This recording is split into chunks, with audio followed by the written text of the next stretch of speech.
Hola les amis, j'espère que vous allez bien et bienvenue dans ma toute dernière vidéo de 2023. Si j'ai la chance de finir le montage, parce que je filme cette vidéo, on est le 29 décembre, elle doit sortir dimanche à 16h30 et au moment où cette vidéo sort, je serai dans la ville de mes rêves inouï, ma ville de cœur où j'ai tant rêvé aller depuis que je suis petite et vous le savez parce que je vous en ai déjà parlé. Là je retourne, j'y retourne. Dites-moi un peu si vous savez où je vais. Je pense que normalement si vous suivez assidûment mes vidéos, vous devez savoir où je vais et je serai à cet endroit là, dans cette ville là à partir du moment où cette vidéo sort. Donc savourez-la bien. En tous les cas je suis très contente de vous retrouver dans ce décor. Enfin c'est pas un décor en soi, c'est ma chambre, mais ça fait très longtemps que je me suis pas posée sur mon lit. J'ai tenté de vous mettre un peu de lumière histoire de vous faire un fond, mais la ring light me sauve actuellement la vie puisqu'il fait gris comme jamais. On se retrouve pour une petite vidéo blabla.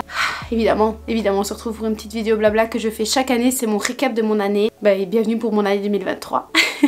Comme l'année passée, je vais la faire sous forme de catégories. Je vais vous parler un peu de toutes les catégories. Le but est vraiment de faire du blabla avec vous et de partager plein de choses. Donc n'hésitez pas à prendre un thé, à boire, à manger, faites tout ce que vous voulez. Posez-vous et discutons. C'est parti. Alors la première catégorie, comme ça, elle est vite passée, c'est côté amour. Alors côté amour, que dalle, nada, pouette, rien du tout. J'ai voulu, pourtant, j'ai voulu. Non, j'étais prête à ouvrir mon cœur un tout petit peu. Et on m'a vite montré qu'il allait devoir se refermer d'un coup. Donc ça a été un choc un peu dur, mais sinon, en soi, rien de ce côté-là. Je pense que je suis pas encore prête à me rouvrir vu l'état de vie dans lequel je suis actuellement entre les examens, les stages, le TFE. J'essaie déjà de souffler moi-même, alors si je dois introduire une nouvelle personne dans ma vie qui va devoir y faire partie au quotidien, ça risque d'être très compliqué. Donc franchement niveau amour, que dalle. Et pour l'année prochaine, je n'attends rien du tout. Je n'attends pas non plus que ça tombe du ciel. Je ne suis pas à la recherche non plus. Oui, ça viendra quand ça viendra, mais c'est pas... J'ai pas de petite anecdote à vous partager sur ça. Par grosse déception, et ça m'a brisé le cœur. Parce que là, j'ai vraiment eu mal. J'ai eu mal comme je n'avais pas eu mal depuis longtemps. Et je me suis dit que ça c'était très mauvais signe et qu'il allait falloir refermer les barrières, bien protéger tout ça pour repartir sur de bonnes bases pour 2024. On ne laisse pas des zigotos nous bousiller, ok? Alors, qui fait une catégorie comme ça? Je ne sais pas. Moi, on va parler argent, catégorie argent, bref, un peu bizarre à dire. Ça a été un peu cata cette année, même si franchement j'étais payée en Erasmus déjà. Attendez, Erasmus. J'ai passé 6 mois d'Erasmus cette année-ci, comme si ça n'avait jamais existé. Je n'ai fait aucune économie et actuellement l'argent que je gagne repart directement parce que cette année franchement je partais du principe l'argent va être investi dans des souvenirs inoubliables. Et ça a été le plus bel argent que j'ai pu gagner de toute ma vie. C'est tout ce qu'il y a là-dedans. Tout ce que ma tête commence à se dire que ça n'a pas existé, mais si ça existait ma cocotte il faut t'en souvenir. Mais c'était le plus bel investissement. Donc franchement, ce que je me souhaite pour 2024 actuellement, ça serait d'enfin finir mes fucking études. Parce que là, commence à me sortir par tous les trous. On est que en décembre, bientôt janvier. Et je souhaite vraiment de pouvoir enfin gagner un vrai salaire qui tombe tous les mois en faisant quelque chose que j'aime, qui me plaît, que j'affectionne. Et j'espère que ce sera dans l'enseignement au fur et à mesure que ça va avancer. Mais j'ai besoin de ça, de me dire vas-y je rentre, je suis un peu plus chill. J'ai pas tout plein de trucs à faire, machin. Parce que là je ne profite absolument pas de mes vacances. J'essaye mais c'est pas trop ça. Donc si je pouvais un poil me poser en me disant qu'une petite somme tombe sur mon compte, ça me ferait du bien. Histoire de mettre un petit peu d'économie de côté. Parce que j'aimerais bien commencer ma vie. Je vais avoir 25 ans en 2024. J'aimerais bien que ma vie commence. Mais là on en est loin. On en est très loin. Parlons de travail, j'en ai fait 2 actuellement, 3. J'ai 3 ou 4 casquettes cette année. J'ai eu ma casquette d'assistante de langue française. Et si je peux vous glisser un petit mot comme ça, si un jour vous avez l'opportunité de faire ce taf, foncez, c'était une expérience inoubliable, vraiment. Ça c'était ma première casquette de l'année, c'était être assistante en langue française. Donc oui, j'étais rémunérée pour ça en Erasmus. Et c'était un très bon compromis d'Erasmus, c'était incroyable, vraiment un taf de rêve. C'est pour ça que j'ai voulu m'orienter en tant que prof de français. Malheureusement, je ne souhaite pas reprendre 3 ans d'études. Et quand je vois comment mon année se passe, je ne referai pas 3 ans. non. Donc j'ai eu cette première casquette là. Ensuite j'ai eu la casquette d'animatrice de plaine que je conserve un peu à mi-temps quand j'ai la possibilité. Ici malheureusement ça ne matchait pas. J'aurais pu refaire 3 jours d'animatrice mais ça ne tombait vraiment pas bien. Donc j'ai ma petite casquette d'animatrice animatrice que j'ai pu faire pendant les vacances et que j'essaye de faire aussi pendant les autres vacances scolaires comme je l'ai fait à tout ça. Et pareil, ça me permet de rester au contact des vraiment petits, style maternel quoi. J'aime toujours autant et je sens vraiment que je garde une certaine aisance là derrière. Je me rends compte à quel point j'ai évolué de oh non j'ose pas parler aux parents et comment je peux parler à un enfant à je gère un groupe, je gère plein d'activités, je fais plein de trucs, je fais des retours aux parents, on me demande si machin et tout se passe bien. Et là je me dis waouh, il y a un parcours de dingue qui a été franchi derrière. Et pareil, je l'ai vu pendant mon stage de P1 P2 ici qui va se terminer. Le avant après, je retombe vraiment sur des petites bases et j'apprends à parler et à gérer des enfants plus grands tout en conservant un peu mon expérience. Et je vois que ça a bien fonctionné. Donc franchement, voilà, c'est ma deuxième casquette. Animatrice tout en ayant la troisième casquette de prof. Parce que même si je suis pas prof maternelle, quand je suis en stage, je prends quand même ma casquette de prof. Même si je gagne pas un peu sous derrière. Mais voilà, c'est une casquette que j'aimerais bien vraiment mettre en tant que première casquette. Mais pour l'instant, on n'est pas encore là. Et la quatrième, c'est que je suis boulangère à mes heures perdues. Donc enfin, pas boulangère, vendeuse en boulangerie. Parce que c'est pas moi qui vais vous créer vos pains au chocolat et vos petits croissants. Mais du coup, je vends des pains au chocolat et des croissants et des pâtisseries dans une boulangerie. C'est mon petit job de semaine. Je peux pas dire que je m'éclate autant que mon job de préparatrice de commande de leader. Ce job me manque de dingue, mais la vie a fait que je peux pas reprendre ce taf là, mais j'aimais énormément faire ça. Et c'est seulement en ayant perdu ce taf là que je me rendais compte à quel point j'étais bien. Mais du coup ici ça va franchement, quand il n'y a pas trop les rushs et tout, ça se passe bien. Mais si ça pouvait s'arrêter pour que je fasse prof ou animatrice, j'attends que ça. Donc voilà. Mais niveau travail on en est là et pour 2024 être prof en première casquette et animatrice en second parce que vraiment faire animatrice pendant les vacances j'aime vraiment ça. Et on peut toujours continuer en travaillant à côté donc tout ben. Si je pouvais ça et ça aussi c'est une casquette, mais vous les gars, vous aussi vous êtes ma casquette bénévole parce que je gagne pas à pesetas non plus sur mes vidéos. Mais c'est du taf de dingue et j'essaye de pouvoir vous sortir des vidéos. Déjà si celle-ci sort c'est incroyable. Mais voilà, ce seraient mes 3 casquettes que je souhaiterais avoir l'année prochaine. Il n'y a plus qu'à de se donner les moyens et ça va prendre du temps. Ça c'est le plus gros point de mon année, même si pour l'instant ça a complètement disparu et ça me rend énormément triste. Rien que d'avoir vu ça, ça me donne envie de chialer. On va pas pleurer ici maintenant, non non non. Les voyages cette année, ça a été d'un enrichissement et d'un dépaysement des plus complets. Ça a été l'année où j'ai le plus voyagé de toute ma vie. Je crois que je vais vous refaire un speech sur le fait que je pars quasiment peu en vacances, voire quasiment pas. C'est très paradoxal par rapport à ma situation, mais je ne suis jamais partie en vacances avec mes parents. On allait à la mer, on a réussi à partir quelques fois quand j'ai mes tout premières vacances en dehors de la Belgique.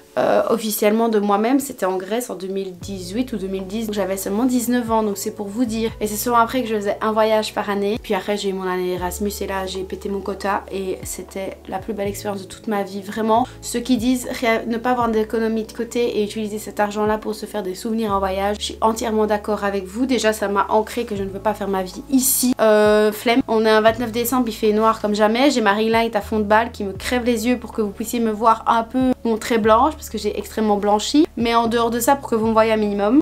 Mais franchement les voyages, j'ai testé un tout nouveau continent, c'était la toute première fois que j'allais sur un autre continent, j'ai fait le Maroc, j'ai découvert le Sahara, c'est incroyable, j'ai visité beaucoup en Espagne, bon l'Espagne est immense, j'ai pas visité grand chose que ça, mais par rapport aux occasions que j'ai eues, j'ai vraiment pu vivre des expériences de dingue. Ibiza, il y a eu quoi d'autre, il y a eu tellement de trucs que j'arrive pas à m'en souvenir parce qu'il y a eu plein de trucs. Il y a eu le Portugal aussi, j'avais jamais mis les pieds au Portugal, enfin vraiment cette année a été incroyable niveau voyage. Et j'ai commencé mon année à Paris le 2 janvier, je suis partie à Paris et du coup je vous l'ai fait deviner au début de vidéo, mais je vais fêter Paris au Nouvel An. Rien que de le dire ça m'émeut parce que je me rends pas compte que j'ai réservé mes billets de TGV le 27 septembre et je pense il y a une bestiole bizarre sur mon abri de fenêtre.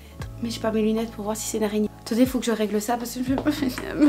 Non, ça va, c'est qu'une sorte de scarabée, je ne sais pas d'où il est sorti. À mon avis, il est rentré quand j'ai ouvert ma fenêtre tantôt. Mais du coup, ce n'est qu'un scarabée, je m'en tape un peu, donc il peut rester là faire sa petite vie sur mon abri de fenêtre, ça me dérange pas. Mais du coup, oui, je suis en train de vous dire que Paris, pour moi, ça a été toujours la ville dont j'ai rêvé depuis que je suis toute petite. Je ne sais pas vous expliquer pourquoi. J'avais jamais eu l'occasion d'aller à Paris de toute ma vie. Je voyais tout le temps les panneaux Paris, 400 km, 400 machin, bazar tout le temps. Et je disais tout le temps à mes parents, je veux aller voir la Tour Eiffel, je veux aller à Paris. J'ai toujours la première à regarder tous les films où il y avait la Tour Eiffel dedans, à regarder toutes les pubs. Enfin, j'ai toujours une fascination pour Paris. Je ne sais pas vous expliquer d'où c'est sorti. Je crois que c'est le fait d'avoir vu Paris pendant très longtemps en se disant oh j'ai trop envie d'y aller qui a fait que j'ai développé un amour aussi fort pour la ville de Paris qui en soi n'est pas si loin que ça. Et donc quand j'y suis allée l'année passée, que j'ai vu pour la toute première fois de ma vie la Tour Eiffel, je me suis mise à pleurer parce que pour moi c'était quelque chose de dingue dont je rêvais depuis que j'étais gosse quoi. Et me dire que là j'y retourne cette année, c'est un peu mon cadeau de félicitations. Passer toutes les étapes que je suis en train de passer maintenant, c'est-à-dire les examens, les stages, etc. Et j'ai vraiment besoin de me ressourcer à Paris, même si le soir va être très dur, puisqu'on a des examens et on en a de la tonne de matière à étudier. Ah, mais sinon, en dehors de ça, franchement, Paris, ça a été un de mes plus beaux voyages, même si j'ai vécu des expériences de dingue, mes niveaux émotionnels, ressentis, c'était... Même si le Sahara à côté, c'était la même sensation, mais simplement, c'était la concrétisation de quelque chose que j'attendais depuis tellement longtemps. Voilà. Et me dire que là, j'y vais au Nouvel An, je vais passer du 31 au 1er à Paris, j'irai jusqu'au 3, mais je vais avoir le Nouvel An à Paris, je vais voir le feu d'artifice à l'Arc de Triomphe. Si on y arrive, parce que Dieu sait le monde qu'il va y avoir, j'aurai peut-être l'occasion de rencontrer peut-être des youtubeurs ou quoi, si je tombe sur un même endroit qu'eux. La probabilité serait dingue, mais un hasard de dingue, alors que c'est peut-être improbable. Vous imaginez, pour moi c'est dingue. Je me dis j'y retourne cette année, franchement voyage, plus belle catégorie de mon année. Ça restera inoubliable. Mais Cadix en soi je ne l'évoque même pas, mais c'était mon plus beau voyage Cadix. C'est là une destination où je voudrais vivre, c'est dans mon cœur à jamais. C'est passé beaucoup trop vite. Mais voilà, une année franchement riche en voyage et c'est ce que je me souhaite pour la suite. Et un de mes objectifs serait qu'avec les premiers salaires que je gagne, je mette de côté, mais je puisse aller kiffer partout. C'est-à-dire même si je dois aller à Cologne en TGV, j'irai en TGV. Si je dois retourner à Amsterdam, si je peux faire des petites destinations. Mais je sens que j'ai vraiment besoin de m'enrichir de voyage. Je sens que j'ai vraiment besoin d'aller voir ailleurs, de découvrir de nouvelles choses. Et c'est un contenu que je rêverais de faire sur ma chaîne mais que j'ai pas la possibilité maintenant, mais c'est vraiment sur mon top goal même pour les années à venir et de pouvoir retourner au ski aussi. Voilà, le ski ça... Franchement je l'ai dit à Julien hier, un ami à moi. Je lui ai dit écoute si plus tard je pouvais m'offrir des vacances au ski chaque hiver, j'aurais réussi ma vie. Alors il m'a regardé, il m'a fait c'est ça réussir ta vie, mais pour moi c'est vraiment des petits fragments comme ça qui ont toute mon âme. C'est... Voilà, ça fait partie de moi. Voilà. Alors ça c'est une catégorie que je ne pense ne jamais avoir introduite, mais vous ayant parlé de ma situation, je vais que vous faire un petit point update de ma santé. Ce serait intéressant, je vais pas vous dire j'ai eu 4 rhumes l'année, j'ai pas eu de gastro et j'ai eu le nez qui coule 6 fois, pas du tout. Niveau santé, c'est plus c'était global par rapport à ma maladie, etc. Mais ma maladie ça va, j'ai commencé mon traitement cette année, donc j'ai eu toutes mes piqûres, je vous ai filmé. Ma vidéo sur je vous parle de mon parcours avec la maladie est sortie il y a déjà quelques temps. Voilà, j'ai eu des retours positifs, des retours négatifs par rapport à cette vidéo là, mais ça ne change en rien à ce que je ressens ni à ce que je vis clairement tous les jours. Et si je dois vous faire un update de là maintenant tout de suite, j'ai toujours des petits problèmes au niveau de la digestion qui est vraiment grave dur à gérer parce que j'arrive toujours pas à trouver mon juste milieu et je suis en train de regarder avec ma gastro pour pouvoir trouver des astuces pour pouvoir m'aider parce que j'ai des gros problèmes de digestion. En plus de ça, j'ai l'impression de me rendre compte seulement maintenant que j'ai des problèmes pour manger aussi, dans le sens où je vous prends un bête exemple, hier on a été à Namur et à Namur on a été au Cupin. D'ailleurs, trop envie de vous faire une vidéo sur des adresses à Namur. C'est dans ma petite tête si un jour j'ai la possibilité. Bref, petite parenthèse.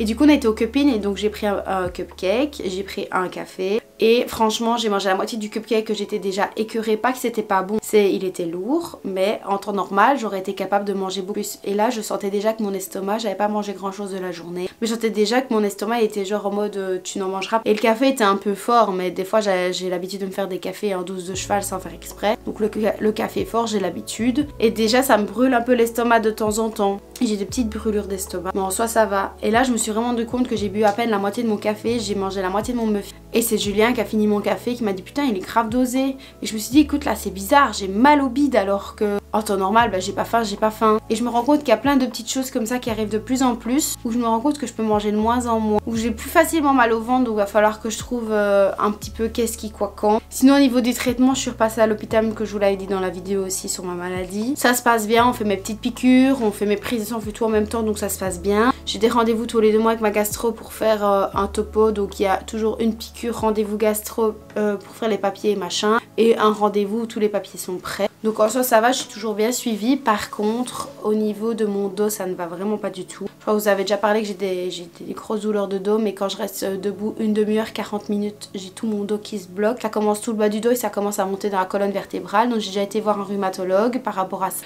Et le rhumatologue m'a prescrit 2 IRM que j'ai déjà fait. Mes IRM sont passés la semaine passée. Et sauf que maintenant je dois attendre les résultats, mais j'ai rendez-vous que le 24 janvier qui est le jour où j'ai ma piqûre de traitement plus mon rendez-vous rhumatologue. Donc c'est tout hôpital le mercredi 20. Et alors on verra bien en fonction de l'analyse parce qu'on a fait des tests. Il m'a dit que j'avais toujours de bonnes amplitudes, mais je lui dis là j'ai pas mal. Donc je récupère une bonne amplitude. Par contre j'ai souvent mal dans les jambes aussi. Alors je sais que je suis pas très active et que je suis beaucoup assise, mais ça me semble quand même bizarre parce que j'avais pas ça en temps normal. Mais je lui dis si je commence à rester un peu plus debout, je vais commencer à avoir mal au dos. Au lieu de pouvoir me plier comme ça, je vais pouvoir me plier comme ça, puis après je vais rester bloquée comme ça. Enfin, vous voyez, au lieu de pouvoir toucher ses jambes, je perds de l'amplitude. Et ça commence à me remonter dans la colonne vertébrale. J'ai l'impression d'avoir la peau du dos très sensible. Genre là, j'ai fait mes ongles. Et là, quand je suis en train de me gratter le dos, j'ai l'impression d'avoir une sensation un peu particulière. Vous voyez, genre ça donne des petits... Enfin, c'est très bizarre. Donc on verra bien en fonction des IRM ce que ça donne. Et on va essayer de trouver parce que c'est probable que je développe une autre maladie à mon dos qui serait liée à la maladie de Crohn. C'est ce que ma gastro m'a dit. Et c'est pour ça qu'on m'a renvoyé à gauche à droite pour trouver un peu. Et c'est surtout très très handicapant quand je donne cours avec les petits. J'ai extrêmement mal au dos, je dois souvent m'asseoir quand j'assiste à des événements ou quoi. Je vais avoir le concert de Stilto le 13 avril, si je trouve pas de solution, ça va être dur pour moi de rester devant, je dois retrouver un endroit pour me bloquer et tout machin. Franchement c'est ultra handicapant, je peux pas toujours me mettre dans les positions que je veux, enfin c'est pas top. Donc je termine un peu l'année sur cette note là, mais sinon franchement je serre les dents quand j'ai mal et ça passe, enfin j'ai pas d'autre solution. Et une anecdote que je vous ai pas dit aussi, puis après je clôture sur ce sujet là, quand j'étais en stage en PA P2, à un moment donné, il était 12h20, il partait à 12h30 manger et là j'ai eu une douleur, mais une douleur. J'ai commencé à aller sur mon petit bureau à faire, et ma maître de ça je lui avais parlé parce que je suis obligée de le dire. J'aime pas mais ça se voit. Donc elle me dit ça va, je fais oui, elle me fait non ça va, je fais non ça va. Et là je commence à serrer des poings, je suis en mode tu dois avaler ta douleur, tu ne peux pas l'exprimer. Et quand j'ai été aux toilettes juste après, j'arrivais même plus à marcher, enfin je me dis super handicapant dans la vie quotidienne quoi. Donc voilà un peu mon update santé, c'est pas top mais on fait ce qu'on peut avec ce qu'on a. C'est un peu le bilan quoi, mais bon on est sur du mieux, on avance, on progresse. Bon. Mais voilà pour ce petit blabla, vous avez une bonne update. Alors il fallait bien que j'inclue cette catégorie dans cette vidéo aussi, parce que j'ai pas mis ce petit moment de vidéo que je vous ai filmé hier. Mais en parlant de YouTube, comment ça a été YouTube cette année? YouTube ça a été un changement radical de style de vidéo quand j'étais à Cadix, parce que même si je continue à faire des vlogs, on n'était quand même pas dans le même climat, on n'était quand même pas dans le même concept. J'ai pu tester des nouvelles choses et j'ai vraiment aimé. En revenant ici, on retombe vraiment sur le contenu d'avant, et pas sur grand chose finalement niveau contenu, et moi ça m'ennuie vraiment. Mais j'ai pas du tout l'occasion de pouvoir filmer autre chose et de pouvoir tester de nouvelles choses dans la situation dans laquelle je suis. Mais j'ai vraiment dans l'optique que quand j'ai enfin fini mon bachelier, que je puisse vous faire plein de vidéos, voyager, etc. Il y a déjà des nouvelles vidéos à Paris qui vont sortir parce qu'il est trop question de filmer à Paris quand je vais y aller. Donc niveau vidéo, j'ai quand même fait beaucoup de vidéos cette année. Je suis un peu déçue de pas en avoir fait plus à Cadix, j'ai pas saisi l'occasion de vous en faire plus. C'est de ma faute, j'avais le temps pour. Et voilà, vous avez été au rendez-vous, il y a beaucoup de vidéos à Cadix qui ont marché, j'ai envie de dire qui vous ont plu, qui ont été mis en avant par YouTube, et ça m'a fait grave plaisir parce que ça changeait un peu de contenu, parce que là j'étais toute seule dans un autre pays, enfin bref, c'était vraiment incroyable. Et surtout on a passé du coup hier la barre fatidique, c'est vrai que je l'évoque pas depuis tout à l'heure, mais on a passé les 1000 abonnés et je voulais en profiter dans cette vidéo pour vous remercier. Merci de me suivre, merci de suivre toutes mes aventures, de partager mes vidéos, de les regarder, de m'écrire des commentaires. Je le dis à chaque fois et mon discours ne change pas, mais vous me mettez un boost de motivation, et c'est pour ça que même si je suis dans la merde là avec mes examens, je vais vous sortir une vidéo parce que vous faites partie de ma vie. Vous êtes mon bonheur au quotidien, c'est une joie de me poser devant ma caméra, de vous parler, c'est vraiment quelque chose que j'affectionne vraiment particulièrement. Et je vous l'ai toujours dit, mes vidéos, je vous partage mon quotidien, je vous partage qui je suis, comment je me sens, comment ça se passe. Je vous fais pas de mythos, je vous partage vraiment comment ça va, quand ça va, quand ça va pas. Pareil dans le journal d'une institutrice, vous le voyez bien, je vous partage quand ça fonctionne super bien, quand j'ai des coups de mou, quand ça va. Ça fait ça tout le temps. Mais je vous partage vraiment ma réalité et ça vous plaît, et je suis contente de vous partager mon petit quotidien de Noémie, de vous avoir avec moi, de vous avoir au rendez-vous. Faut pas croire, mais il y en a plein que je revois régulièrement dans mes messages privés Insta, qui me mettent des commentaires, mais je sais très bien qui vous êtes. Enfin, très bizarre à dire parce qu'on ne s'est jamais rencontrés, mais il y a des noms qui reviennent et c'est vrai que quand les youtubeurs ils disent oui, oh je te reconnais, elle commente souvent mes vidéos, bah ici c'est pareil, des échanges avec vous. Combien de fois je reçois pas des messages Insta qui me remercient de partager mon quotidien, de vous donner vraiment ma vraie réalité, que vous aimez vraiment bien avoir ce côté authentique, même si c'est pas les vidéos les plus exceptionnelles que vous avez trouvées sur YouTube, c'est vraiment l'authenticité que vous retrouvez au travers qui vous plaît. Et moi ça me fait plaisir de vous partager qui je suis, ce que je fais, et je voulais vraiment vous remercier pour ça. On a enfin passé le cap des 1000 abonnés qui était pour moi un cap ultra important. Parce que quand j'ai commencé les vidéos il y a 4 ans, en janvier ça va faire 4, si je me trompe pas, j'ai repris en 2019. En janvier 2019 quand j'étais en Côte. Et c'est ça. Et en 4 ans, je suis partie d'une chaîne avec 0 où j'ai juste partagé un peu à mes proches. Donc je suis partie à 1, 2, 3, 4, 5 abonnés. Et au fur et à mesure, je me souviens, j'ai encore le screen des 100 abonnés sur ma chaîne. Mais pour moi, c'était un truc de malade. Je me suis dit, mais des gens tombent sur ma vidéo, des gens s'abonnent. Et au fur et à mesure, on a fini par passer ce fameux cap des 1000 abonnés. Et j'ai rien d'autre à vous dire à part merci parce que j'ai pas les mots pour vous décrire la sensation que j'ai ressentie. C'est un accomplissement de vie pour moi. Ça a été quelque chose que j'ai affectionné, que j'ai continué, que j'ai poursuivi, que j'ai donné mon cœur, mon âme. J'ai fait participer plein de gens dans mon aventure et c'est trop gratifiant. Alors merci. Gros cœur sur vous. Je vous aime très très fort. Et d'ailleurs pour les 1000 abonnés, dans la possibilité que j'ai, dites-moi si vous avez envie que je fasse quelque chose de spécial parce que sincèrement j'ai pas d'idée. Voilà, j'ai sincèrement pas d'idée. Je serais pas capable de vous faire un concours, désolée, mais sinon si vous avez envie d'un contenu spécifique ou quoi, dites-moi. Et je vais essayer de faire mon possible pour vous le faire dans ce que j'aurai la possibilité de faire. Donc dites-moi. Merci les... Et on va terminer un peu cette vidéo sur mes envies futures et mon bilan global de cette année. Bah, bilan global, on a commencé là et on termine là. Tout simplement. On a commencé sur toute mon expérience d'Erasmus, incroyable. On est rentré en Belgique, ça. Puis il y a eu les Ardentes. Et puis après les Ardentes, ça a fait. Je subis ma vie. Je fais quoi de ma vie? Je me dis, mais quelle chance t'avais ma cocotte d'avoir toutes tes journées de libre. Je me suis dit, vas-y, je reprends des études, machin. Que nenni, t'avais juste besoin d'un gros boost de confiance en toi et maintenant tu te retrouves dans un bachelier où tu te dis, est-ce que je paye le Minerval en février ou est-ce que je le paye pas? Si je le paye, ça veut dire que je suis obligée de terminer jusqu'en juin. Si je le paye pas, je fais quoi? Je me casse, je travaille dans une branche d'assistante maternelle où tout est bouché, où tu trouveras pas de place, où tu te retrouves un peu avec la corde au cou en mode continue tes études, mais tes études sont en train de t'achever. Fume tes études avant qu'elles te fument. Donc on a vraiment commencé comme ça et puis plat. Vraiment, je peux pas dire que je suis en train de kiffer ma vie, sincèrement pas. Je subis un peu tous les cours. Alors là, les examens, je ne sais pas comment je vais m'en sortir, honnêtement. Je me dis que je fais ce que je peux. Et mathématiques, je vise 10 sur 20. Je sais pas dans ma situation comment je peux miser plus. Je vise pas les chiffres, je veux éviter les chiffres, mais je dois avoir 10 sur 20 parce que les examens sont carabinés pour des matières que j'ai pas vues. Tout ne fonctionnera que là-dedans. Dans ma petite tête, il faut que je me donne les moyens, hein, c'est ce que j'essaye, mais c'est pas facile. Voilà, vraiment, on se casse la gueule en 2023. À mon avis, on va bien se casser la gueule de 2024 jusqu'à juin-août 2024. Et si j'ai mon diplôme, ça va peut-être faire ça. Parce que ça va être recherche d'emploi, refaire bien des vidéos et tout machin. Donc vraiment, je pense qu'on va vraiment se casser la gueule en essayant de laisser le bateau sur qu'il coule. Et puis après, on va essayer de remonter. Même s'il faudrait commencer dardard et hop, hop, hop, hop, hop. Mais non, je sens le bourbier avec examen, stage, TFE, examen, voir une vie sociale, dormir, manger, m'épanouir, faire des activités, continuer mes vidéos YouTube tout en ayant mon diplôme. Parce que je veux pas vous abandonner. Donc il va falloir qu'on charbonne. Mais j'ai qu'une tête et que de mains. Mais du coup, pour rebondir sur ça, bah, si je sens que mon année 2024, parce que je le sens gros comme le monde, les événements me le disent, mes objectifs pour 2024, c'est obtenir mon diplôme d'institut primaire et sincèrement, je vise la distinction parce que je veux vraiment avoir cette sensation de valorisation de d'obtenir mon diplôme.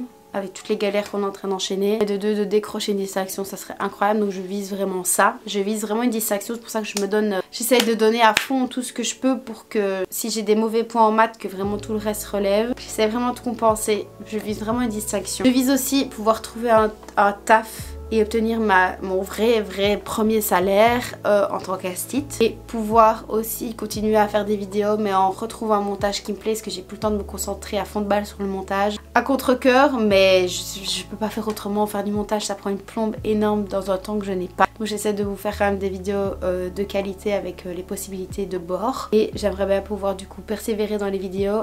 J'aimerais bien monétiser ma chaîne aussi, parce que bah, ça serait un peu une valorisation aussi de mon travail fourni. D'avoir 4 pesetas qui tombent sur mon petit compte en banque, mes petits 10 centimes tous les mois, et ben je les prends avec Zizi. Ça serait un peu ouais, vraiment mes goals et reprendre le voyage. Et aussi pouvoir vivre sereinement en lâchant prise. Je commence déjà à grave lâcher prise. Je le sens. Et ça c'est une très grande progression. Mais plus continuer dans cette avancée là. Donc voilà, terminer mon bachelier, obtenir une distinction, gagner un peu de l'argent. De l'argent en dehors de mon job étudiant, mais du vrai, de l'argent qui tombe sec, plaf, en récompense au travail fourni. Donc récupérer de l'argent par rapport à mes vidéos et par rapport à mon futur métier. Ça serait enfin entrer dans la vie d'adulte en fait. Et je sais pas si je vous l'ai dit, mais j'ai ma propre voiture. Du coup, pouvoir l'assumer aussi entièrement. Mettre beaucoup d'argent de côté pour un jour pouvoir m'émanciper officiellement de ma petite chambre. Voilà un peu pour ce bilan de 2023. Voilà les amis, j'espère que cette vidéo vous aura plu. Je vous souhaite de très bons vœux, une très bonne année 2024. Moi ce que je vous souhaite c'est de faire de votre possible. Quand ça va pas, ça va. Quand ça va, ça va. Soyez toujours en accord avec vous-même. Essayez que ce que vous suivez dans votre vie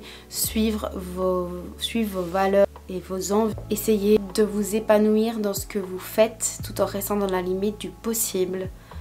Profitez des petites choses de la vie même si on se rend pas compte, parce que mon Erasmus j'ai pas saisi la chance que j'avais d'y être. Bah, c'est en un claquement. Et vraiment là où vous avez du bonheur, vivez-le à fond de balle. Là où ça va pas, acceptez les coups de mou. On essaye de rebondir, mais on essaye d'avoir une année 2024 où on est un peu plus serein là-dedans, un peu plus serein dans notre cœur aussi. Ça peut pas faire de mal, c'est pas facile à faire, mais pas besoin de régime, de sport, de machin, de bazar. Juste que ça aille déjà mieux là-dedans et mieux dans votre cœur. Suivez vos intuitions. Faites ce que vous aimez et allez-y tête baissée, comme à mes examens ici en janvier. Ça va pas, j'essaie, j'ai un échec, et ben on se retrouve en août. On va pas faire des 1000 et des 100 pour ça, on va pas se défoncer la santé. Instit, journal d'une institutrice, on arrête de pleurer cette année et on fait comme ça vient. On fait son possible tout en se respectant. Ce que j'ai pas bien fait fin d'année 2023, là mon stage de PAP2 j'ai donné trop de ma personne, j'aurais mérité des pauses. C'est après que je me rends compte. C'est tout ce que je peux vous dire. Voilà, je manque de mots. Amour, paix, bonheur, argent. Parce que l'argent, on dit tout ce qu'on veut. Ça fait toujours 10. Et joyeux vœux, bonne année, bon réveillon. C'était plutôt l'inverse, bon réveillon, bonne année. Je vous aime fort. Merci de me soutenir, même si de me suivre. Et j'espère que je vais vous régaler en 2024 avec mon futur contenu. Je vous aime. Ciao!